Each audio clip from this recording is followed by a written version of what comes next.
FT8 diberi nama oleh pengembangnya yaitu Stephen Franke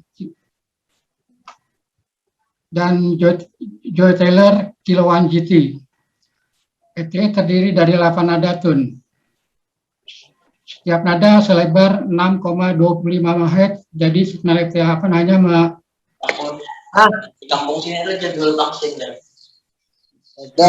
hanya membutuhkan pita selebar 50 Hz. Tidak seperti di JT65, FT8 mengirim dan menerima signal dalam waktu hanya 15 detik secara periodik. Kalau di JT65 itu hampir 45 detik kalau nggak salah ya, hampir 1 menit. Cara komunikasi atau QSO di FT8 kecepatan 4 kali lebih cepat dari JT65 dan umumnya QSO berakhir dalam 1 menit. FT8 menjadi sangat populer saat ini. Kalau kita lihat dari info dari Club Log itu melebihi mood yang lain. Jadi secara grafik banyak orang menggunakan FT8 ini. Ini data dari info dari Club Log. Selanjutnya apa yang diperlukan FT8?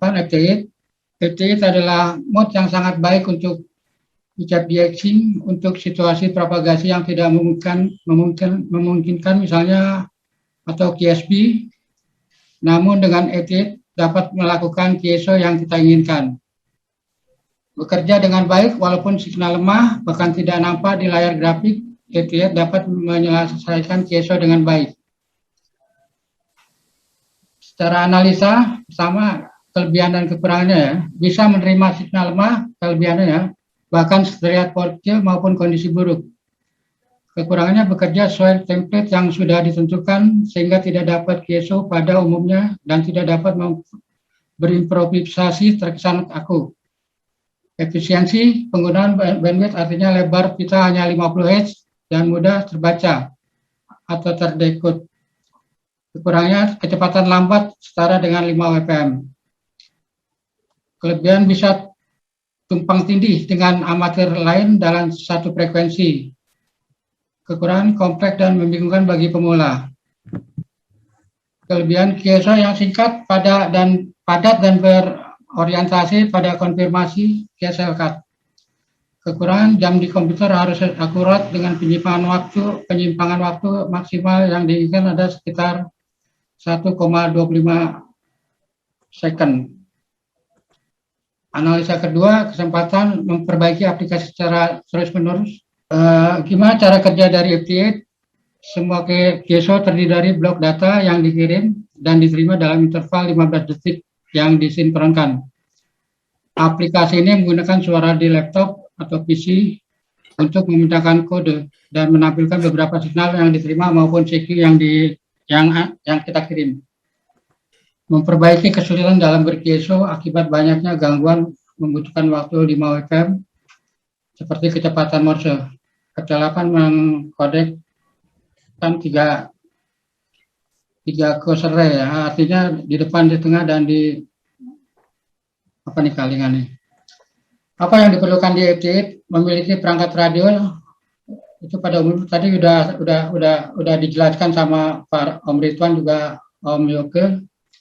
Memiliki perangkat radio amatir seperti umumnya atau lebih ideal bisa sudah mempunyai mode digital. PC atau laptop yang sudah ada tambahan mode suara atau sound card dan idealnya bisa dipisahkan.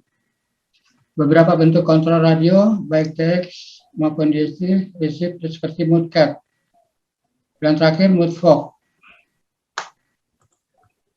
Spesifikasi PC atau perangkat lunak FT8 adalah komputer minimal prosesor 1,5 GHz dengan operating system atau Microsoft Windows XP atau yang terbaru, atau bisa dengan Linux atau Macintosh ya.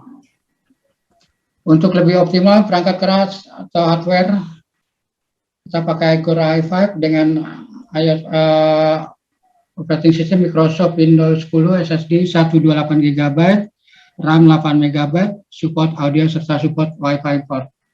menggunakan perangkat lunak FT8 GTDX atau WSGTX, WSGTX ya.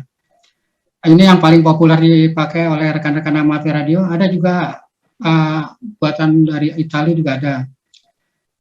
Menggunakan software tambahan untuk sinkronisasi waktu UTC. Konfigurasinya FT8 tadi juga sudah dijelaskan oleh Om Yoga. Jadi dari antena diterima di radio, dikirim ke laptop atau PC, terus dibalikan lagi ke radio, radio lalu dipancarkan. Untuk sinkronnya waktu di PC ke UTC ini hal yang paling penting. Sebaiknya PC Anda disinkron dengan UTC 1 detik. Pastikan PC Anda dengan UTC, bisa di-download di alamat ini. Fasilitas PC bawaan untuk sinkronisasi waktu biasanya kurang presisi. Atau dengan menggunakan program Mainbreak Net Time Protocol bisa diunduh di alamat ini. Gimana sih contoh QSO pada FT8? Saya jelaskan untuk contoh QSO pada FT8 adalah pada waktu kita misalnya kita Yankee Hotel Zero Alpha Charlie memanggil CQ Yankee Hotel Zero Alpha Charlie dengan ditambah dengan Oscar India 33, ini adalah grid locator. Terus ada yang merespon stasiun dari Jepang misalnya Yankee Hotel Zero Alpha Charlie Juliet Alpha 5 Radio Tango dengan mengirimkan grid locatornya. Kemudian kita Yankee Hotel Zero merespon kembali dengan mengirimkan report minus 12. Kenapa minus 12? Ini beda dengan report sama dengan SSB, dengan mode pun dengan CW ya. Mungkin ini pakai ini ya, desibel ya, suara. Selanjutnya Juliet Alpha 5 memberi konfirmasi dan laporan sinyal R-18. Selanjutnya Yankee Hotel Alpha Charlie konfirmasi RRR. Mungkin yang dimaksud ini Roger ya. Selanjutnya Juliet Alpha 5 Radio Tango ucapkan sampai jumpa 73. Nah, komunikasi ini satu QSO ini itu mungkin sekitar 1 menit. Sekitar 1 menit untuk satu QSO.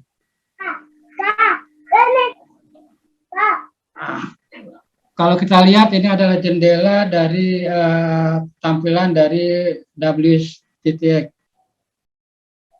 Di blok band ini band activity, semua aktivitas QSO ada di sini, seluruh yang CQ maupun yang QSO. Stasiun CQ yang ditandai dengan warna hijau, tidak warna hijau aja ya, ini warna hijau mungkin yang sudah pernah berkomunikasi sama kita. Mungkin kalau dengan CQ yang lain yang misalnya benua atau negara yang belum kita kunjungi, nanti mungkin warnanya akan beda, tergantung kita nanti pada waktu settingnya. Terus ini panggilan Anda akan terlihat dengan warna merah. Jika kita sudah respon panggilan kita direspon, kan berwarna merah. Sedangkan ini adalah blok sebelah sini RX frekuensi, aktivitas frekuensi yang kita terima ya. Semua aktivitas dilampirkan pada RX frekuensi. Ya. Transmisi Anda akan ditandai dengan warna kuning kalau kita lagi berkomunikasi. Selanjutnya pesan transmisi dihasilkan secara otomatis dan dikirim secara berurutan.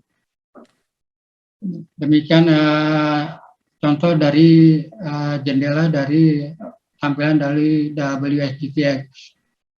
Untuk contoh tampilan FT8 ada beberapa ya, pakai software ya.